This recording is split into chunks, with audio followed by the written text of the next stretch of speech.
au ni posti picha yako. Option hii naondoka. Shehe, naomba nikubarejea mara moja tu shehe wangu.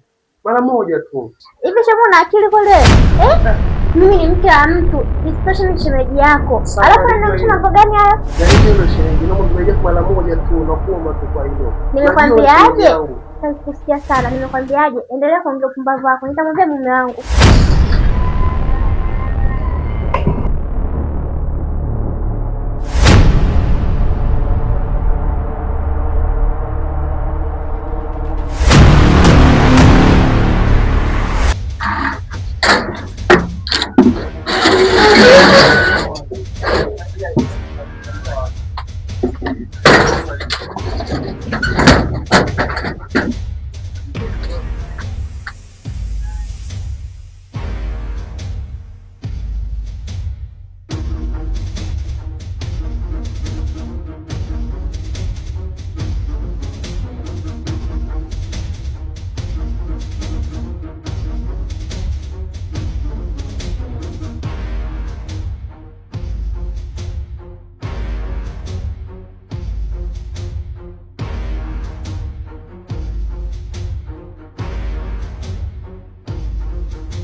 Unipe au ni posti picha yako. Option mbili tu. Naondoka.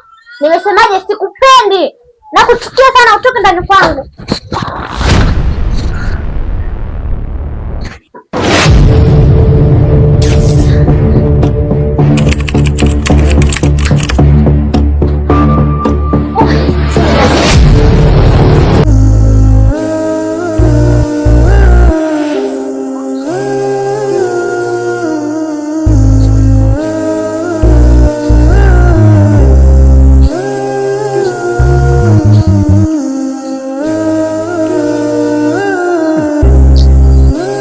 Shemeji huyu.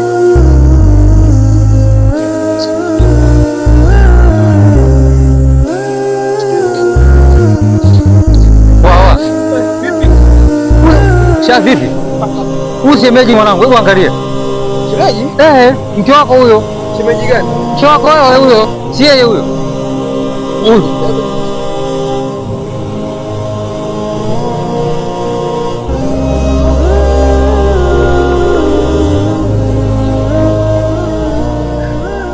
Umetoa? Huyu ni mke wangu huyu. Mama yangu. Huyu.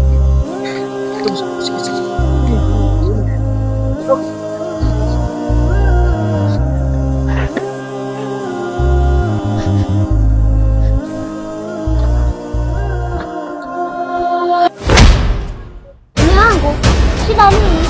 Kiko wapi? Kiko wapi? Kiko wapi?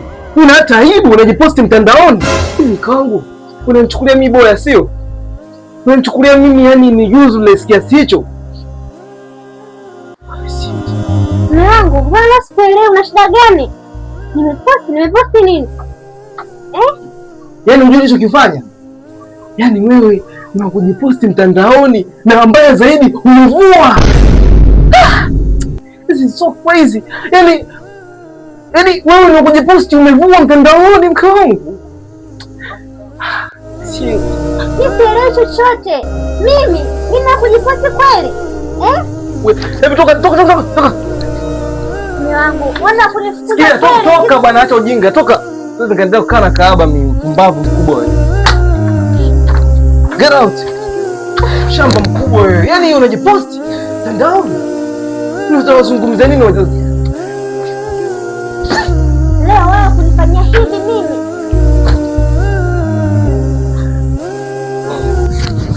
Mungu, nifungulie mlango nikueleze. Hakuna nachojua kuhusu hilo. Tafadhali naomba nifungulie mlango. Ni nani? Siko ni shemeji wangu. Nimekwambiaje? Toka nyumbani kwangu, sikutaki. Sikutaki. Wewe ushakuwa ni wa mitandao. Mimi sikuhitaji tena. Nenda ukawaambia wazazi wako kuhusu hilo jambo. I don't need you more. Chukua na simu yako hapa. Mungu nisamehe, mbona hivyo?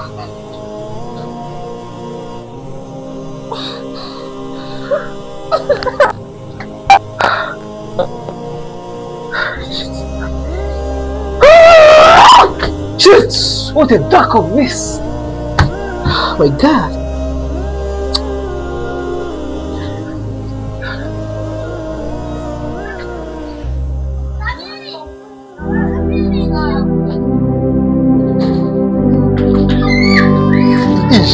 Vipi, mbona unataka kuondoka? Kuna changamoto yote? Una shida gani na mimi? Mbona unakuza unataka kuondoka? Mbona umeshika begi? Sijui shida nini? Hebu niambie basi. Unataka kujua tatizo ni nini? Sijui si unaniambie. Naondoka nilikotoka. Shida? Hamna. Si unataka iwe hivyo na imeshakuwa. Kwa ndo hivyo kwa nilikuwa nakwambia kitu kidogo nimesababisha kuondoka. Ile siku ungekubali singechukua zile picha wala nini. Kwa tuengelee na maisha vizuri lakini ulikataa basi ndio inatokea kama hivyo. Shemeji, mbona unazungumza sana? Umeshavuna ulichokipanda. Sijui unanielewa. Kafurahie maisha, niache mimi niondoke kwetu. Basi poa, ngoja tuendelee kula nguu na nini fresh. Sawa, unaweza kaendelea. Kawasalimia. Hebu stop kwanza. Hicho kisikia ni kwamba nimekielewa au mbona sielewi? Mimi nashangaa umemfukuza Shem. Sijui shida nini? Sikiliza, unajua nini kuhusu huyu? Mume wangu. Ni story ndefu lakini najaribu kukueleza kifupi. Ashai kunitongoza. Alikutongoza? Wewe ulimtongoza wewe? Sikia. Wanawake wasitaki kutukosha kati yetu sisi na wewe. Subiria kwanza. Unachokizungumza una uhakika nacho? Ndio mume wangu. Alikutongoza? Ndio. Mwambie akuonyeshe evidence wapi. Hii ni tatizo nataka akutengenezee ili mali tu mrudishe ndani. Sikwahi kumtongoza wala. Kwa hiyo kama ulimtongoza ina maana na zile picha ambazo nimezikuta kule mtandaoni ni wewe umezipost. No, sitapost mimi. Anajua mwenye aliyepost. Baada ya kumkatalia, nimetoka ndani naenda bafuni. Akawa nikala. Subiria kwanza tutazungumza Baada kama nikawa pale mlangoni, akaanza kuniambia maneno yake kupuzi, nikamwambia mwisho wa siku nitamwambia mume wangu. Nikatoka bafuni nikaingia ndani kwenda kuvaa. Kidogo nikamwona mtu anakuja kwa jazba kubwa sana. Nikamwambia kwa shida nini? Hakunijibu chochote, alafu amenikuta mimi nikiwa ninavaa sina nguo. Haina shida, yani nishakuelewa kabisa, nishakuelewa. Ngoja nikwambie. Huyu anatafuta kitu cha kurudi ndani. Nilimkuta anajuma yule mzee wa taka. Mke wangu. Nishaelewa kila kitu. Huu ni mchezo. Hebu nenda ndani tutazungumza. Nenda ndani. Kama unakumlisha basi fresh na mamrudisho. Sikiliza wewe, ndio tujamalizana, unasikia? Kwa hiyo wewe rafiki yangu kabisa ambaye mimi nakuamini kwamba wewe ni rafiki yangu, tuna share, una shida na kupa kila kitu. Leo unakuja kunifanyia mambo yake? Nasikia nikwambie blaza. Yaani wewe unakuja kudate na mkao. Kama unamjua ile Juma mzataka yule anakuja hapa kila siku ya pili. Uwezo ukaniambia chochote. Kuna siku nilikuwa chumbani kwangu. Uwezo kamili. Wewe nikwambie sasa. Nimesikiliza kila ulichokuwa unakizungumza kwamba ulimpiga picha ukaposti mtandaoni na ni kazi hiyo ili umdhalilishe kwa sababu amekukataa. Sasa nikwambieje, lengo lako limeisha na nishakujua. Kwa hiyo kuanzia leo mimi na wewe sio marafiki.